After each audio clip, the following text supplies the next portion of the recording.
Hello, welcome to my sewing room, or welcome back if you've been here before.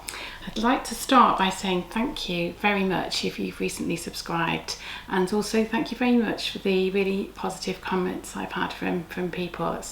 It's been really encouraging. This is the first video I've done since I've tidied up the sewing room and rearranged it, and one of the things I wanted to be able to achieve in doing that was I wanted to be able to have a central table like this, which makes life a lot easier for sewing, but also to be able to show things off.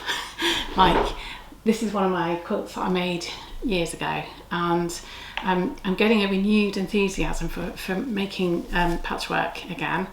And because I can see what's what in my room now, I can find all my scraps. So that's the next thing I'm going to be doing, is a bit more patchwork quilting. And you can see this is my Boston bag that I made a while back, and another thing I managed to get right when I changed the room round was I was able to get my model in here as well. So the reason for the video today is that I had an idea to upcycle something to make a bag. Now the bag, this isn't the original, this is one I've made here. It's a tote bag that is, when you close the zip, it's completely enclosed. There aren't any gaps at the end there, and there aren't any tabs over the end either. And what I've done is, I had a bag like this, and I bought it well over 10 years ago, and I tended to use it for hand luggage when I was travelling.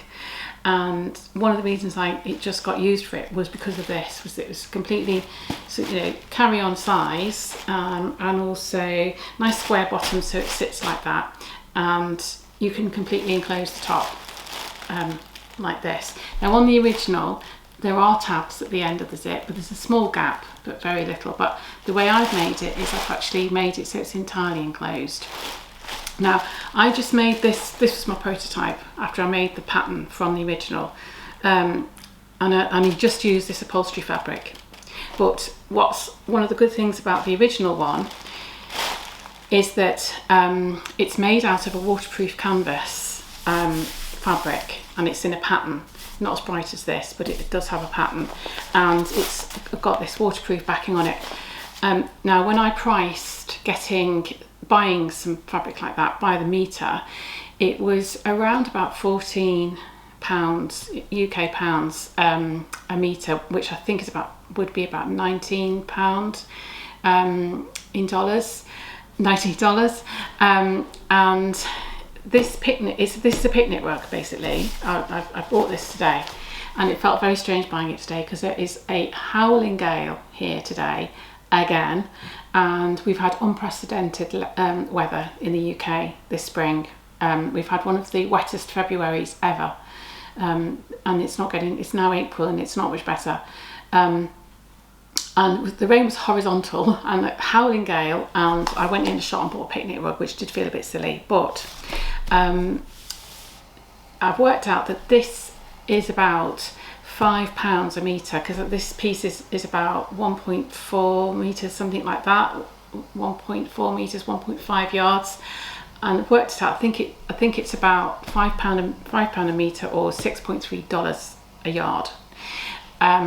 It gives you an idea compared to, certainly in this country, printed, water repellent, plastic backed canvas like this is, as I say, more like £14 a metre, $18 a yard.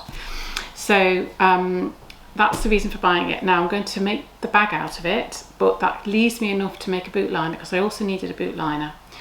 And the top edge, so the edge inside here, which I finished on the overlocker on this piece of fabric, the top edge inside is going to be this finished edge here. So that I'm going to be making use of that. Then when I've finished making the bag, I'm going to just finish off that edge there, and then the rest of it's going to be the boot liner. So that's what I'm going to be doing. So I'll have a bag and a boot liner for £9, $10, $11. Right, so what you need to do is you need to first of all cut. So you don't have to do it this way, you can just buy a piece of canvas, or you could just use upholstery fabric, but I want to have it water repellent and waterproof, so that's why I'm using this. So you just need a strip of fabric which is 40 inches long by 13 inches wide. Now if you've got a directional print, this is the top of the bag. So if you were cutting your fabric, if you had, this was direction, this is the top. I'm going to cut it so that I'm including this finished edge so that I don't need to bother finishing the edge at the top. This edge is going to be folded over in the finished bag, but if you were going to be making this yourself, you would need to finish off the top edge. I'll show you that in a minute, but that you could do that in a number of ways. So first of all, cut the piece. This is 40 inches by 13.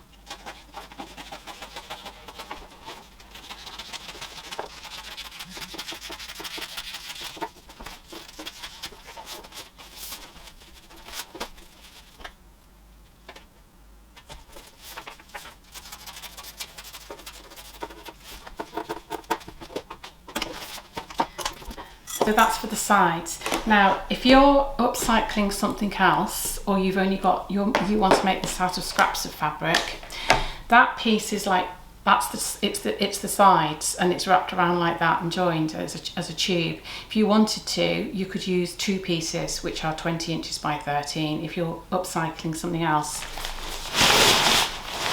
Next thing is to make the base. Cut the base, which is 10 inches by 11 inches.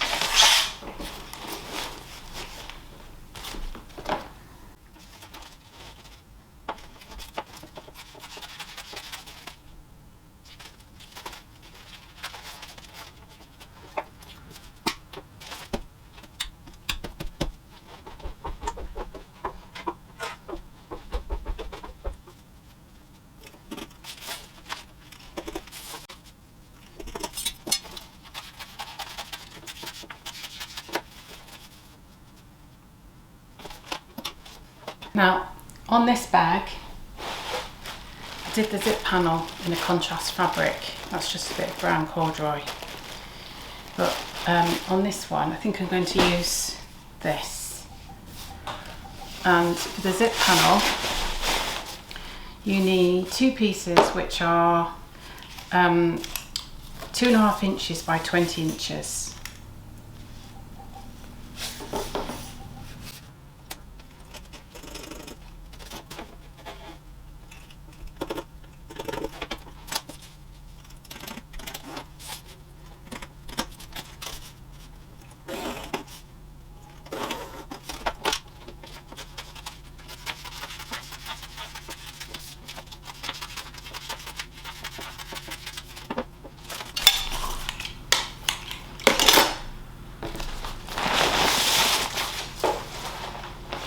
Just showing you how much I've got left. Quite a big piece, so that's going to be plenty big enough as a boot liner. I just need to finish off the edges of it.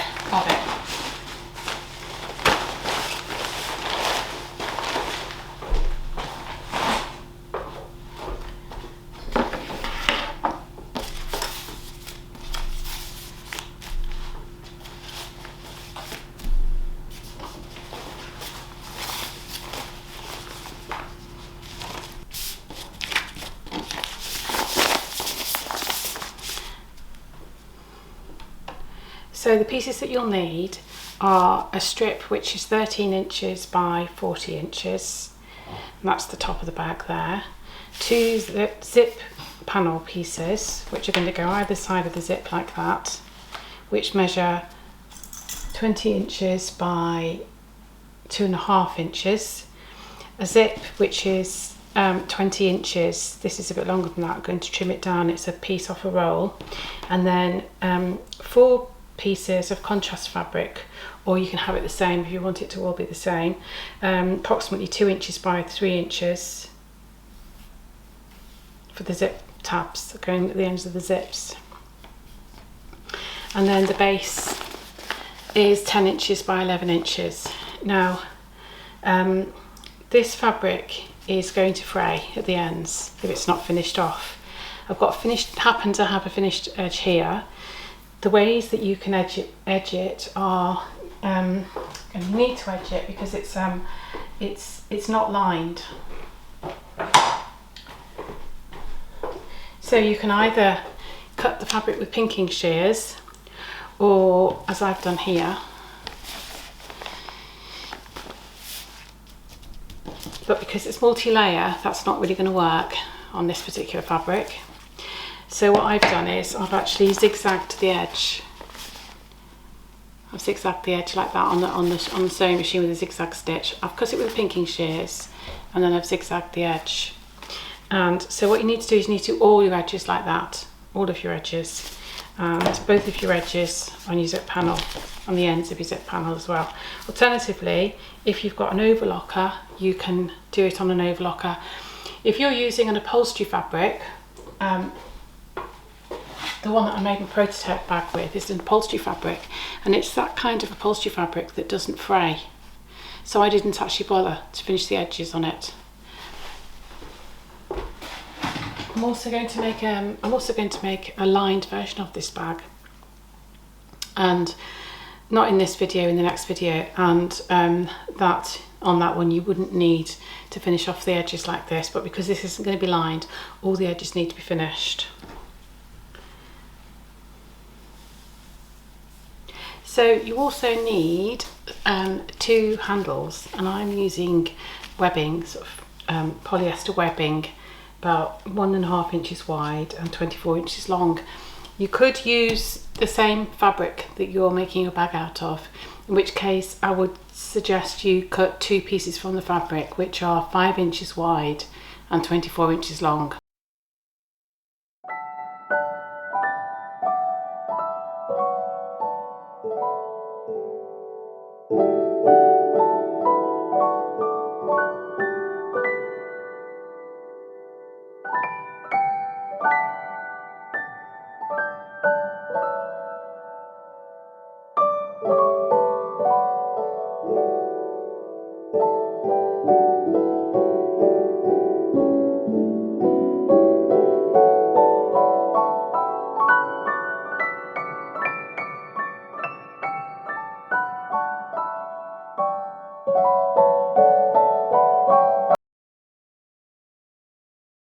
Now, when I'm making a bag, I like to do the most difficult part first. Now, you'll get to a point where you won't find this the most difficult bit, but you might think that's the difficult bit at the moment, putting the zip in.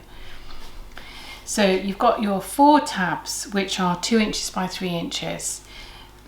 The seam allowance is 1/2 inch, so draw the seam allowance on there, it helps. Just draw it on. So as it happens, I've got 4 tabs of linen, and they're both the same either side. If you had a right side and a wrong side like this, these 2 would be right side up, and these 2 would be right side down. So position your tabs so that they are 1.5 inches from the edge of the zip panel. Don't take any notice of the edge of the zip. And then, so these 2 are right side up. These 2, put it on top, are right side down. Right side down. Now, I've also done a separate tutorial just about adding tabs to your zips, and the instructions will apply to any size of anything. It could be a shoe bag, it could be a pencil case, it could be a handbag, anything. The instructions I give in that tutorial apply to anything. But in this instance, the edge of our tab is 1.5 inches from the edge of the fabric we're adding it to, and the stitch line is going to be 2 inches in from the edge, like this. So now that those are in position, and I've got a weight here so that it doesn't shift about, and I'm going to put a pin in on the stitch line. There we go. And I'm going to put another pin in there on the stitch line. So what I'm going to do now is take this over to the sewing machine and stitch down those 2 lines.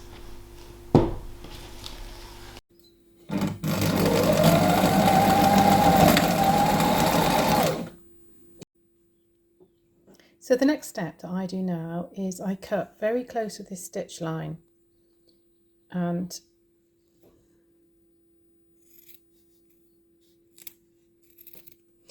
this means that when you come to make your bag, you won't have too much fabric in the way and you won't have the end of the zip to stitch through, and it'll make the process much easier. And then I top stitch across here.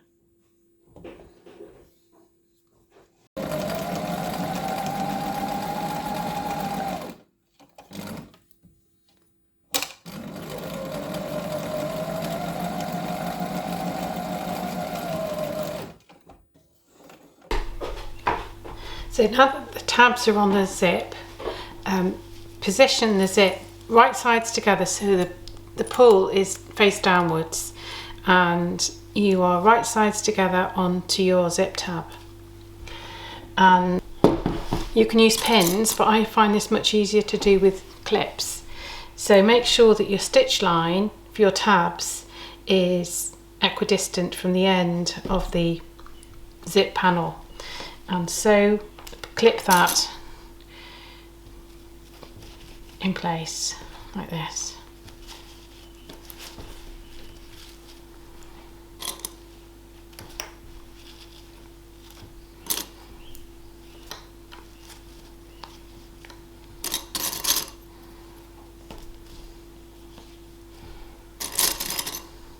And take this over to the sewing machine. We're going to sew along here.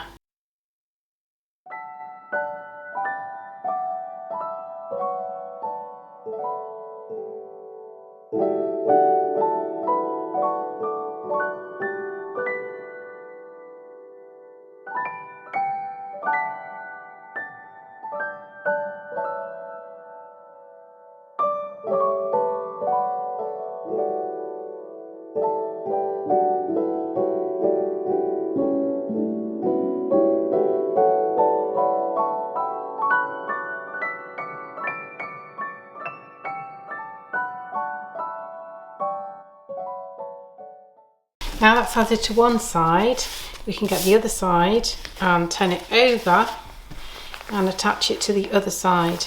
And again, we need to line up the edge of the fabric, and we need to make sure that the tabs are equidistant.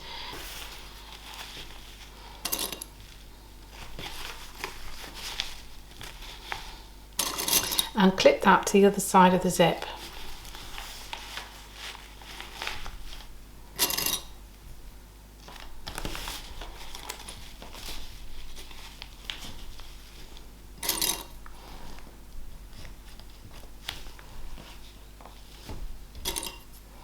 Now we can take that to the sewing machine and sew down here.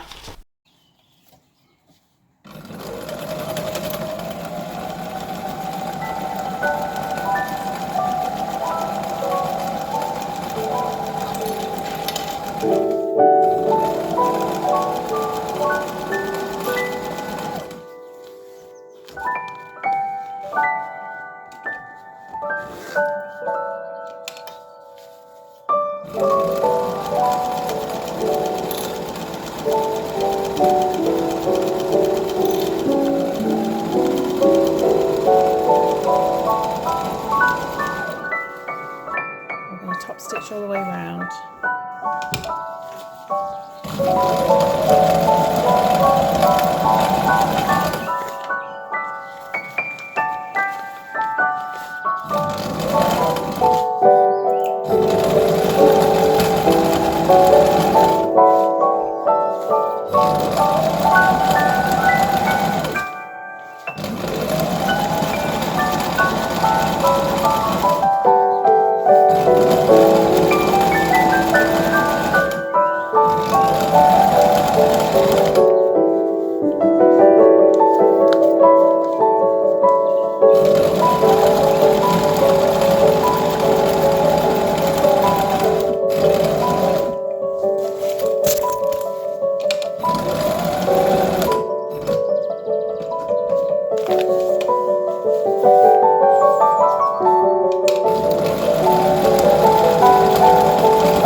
So that's our zip panel made. That's actually the hardest bit, so we can now get on with the rest of the bag.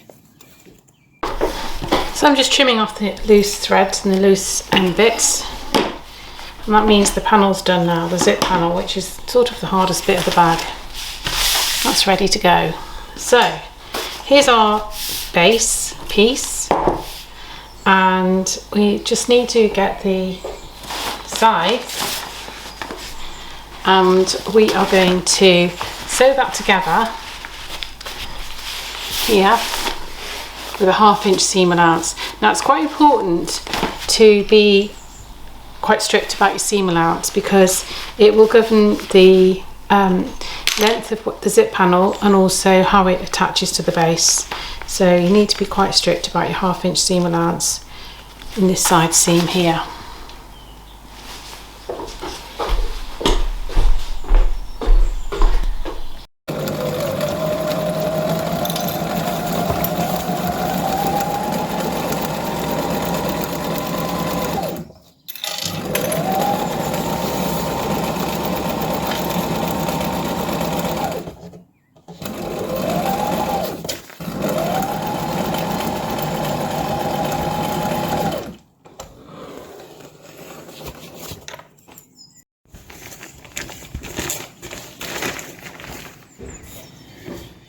What you can do for a nice finish is open out your seam here and top stitch down the seam. And this will give you a nice, very strong finish, but also it will give you a nice professional edge to your bag.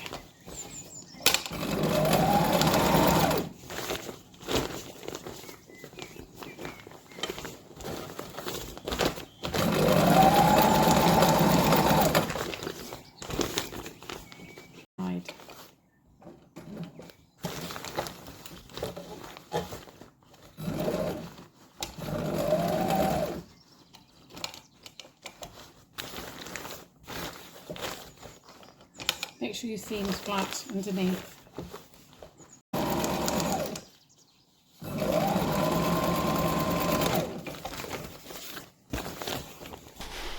So we got our base piece, and along one of the short sides, 10-inch sides, mark the halfway point with a pin.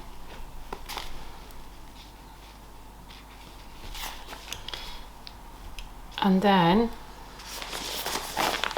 where the seam is, making sure that the top is at the top. Attach the side of the bag to the base, right sides together.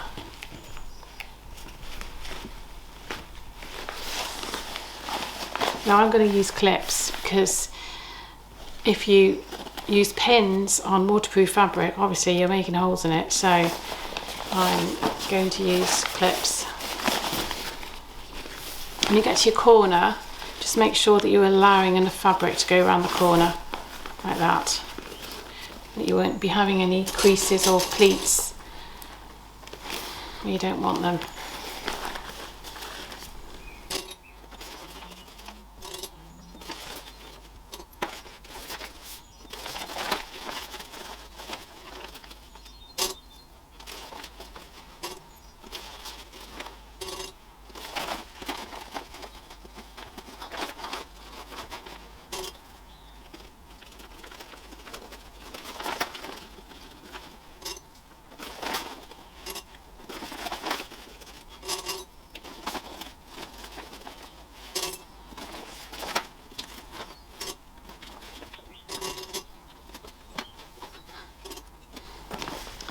Now we're going to sew all the way around here with a 1/2 inch seam allowance.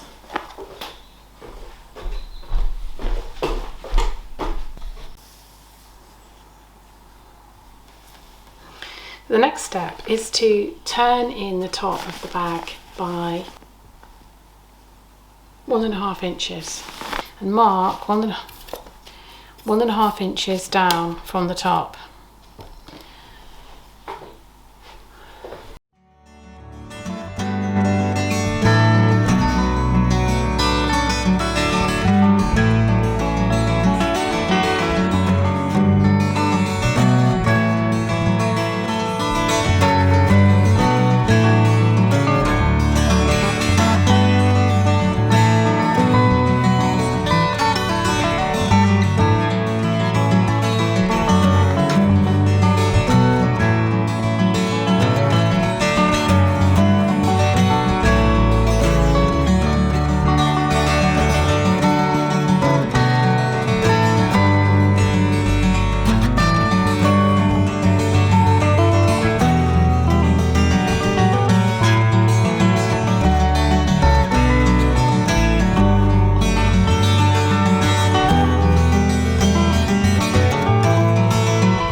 finished the edge of the straps by just overlocking them at the end.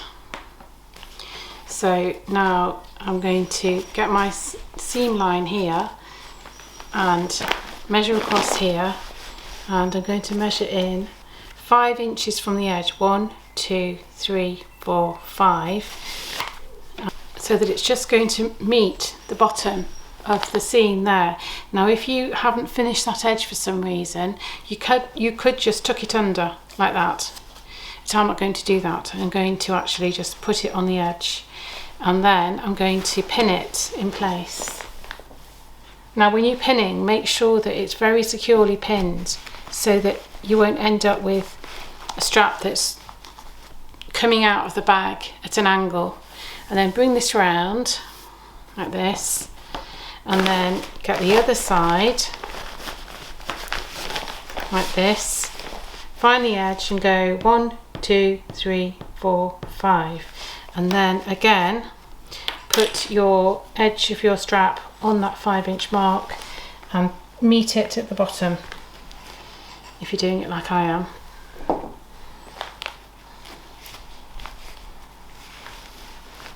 And then turn it over, and I don't measure now, I just match the strap with the other side. Make sure it's just meeting the seam there. Get a pin,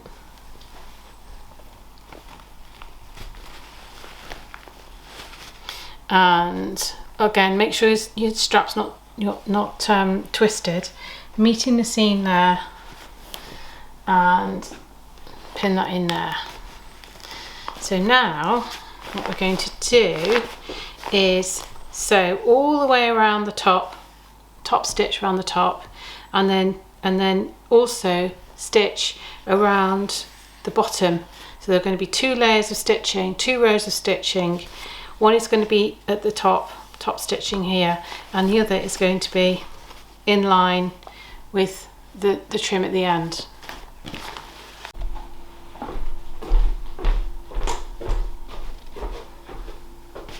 So here's the main body of the bag finished, and because of the nature of the fabric that we've used, you can see that it's light and it stands upon its own, and I always like that. I think that's a good thing in a bag, to actually stand upon its own. So the next task is to add the zip panel. So in order to get this completely closed in effect at the end of the bag, what you need to do is get your zip panel that you've made here, and you need to sew a seam down here, 1/2 inch seam allowance, and down there a 1/2 inch seam allowance. So you may remember that we finished off the edges of the tab. If you want to, you can also finish off the edges of the tab there. So you finished off the edges of the zip panel here, but that is still raw fabric there. So if you want to, you can overlock that and then fold it in half, and this is where it's really good to have a zip tab, because you've only got fabric there, you haven't got the end of the zip. Fold that in half and then sew a 1/2 inch seam allowance along there, and that will give you this seam here.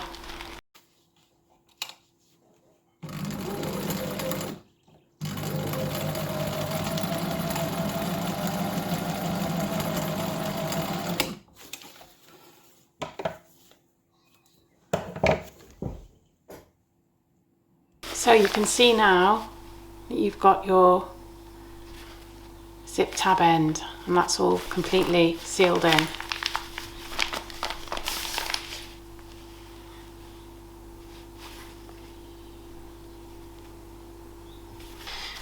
So now you want to add your zip panel to your bag. So line up the seam here with the seam at the side, one of the seam at the side like this, and right sides together, split right sides together here. Pin your panel on like this.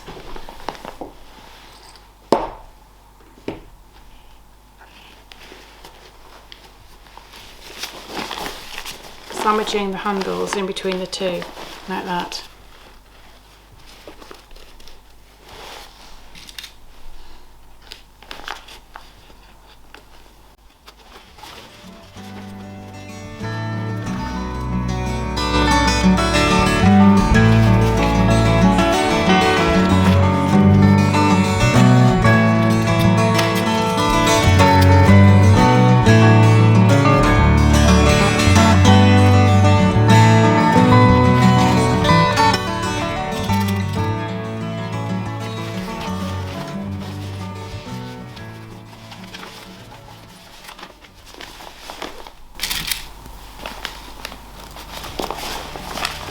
So mark the other side, there's no seam, but mark it.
I hope you've enjoyed sewing this bag with me. I hope you will be encouraged to get some canvas and have a go, or upcycle some other fabric.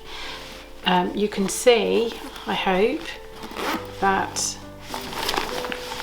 the edge of the bag is completely enclosed, and that once it's zipped up, it's completely sealed, and also that it stands up on its own. Thanks for watching.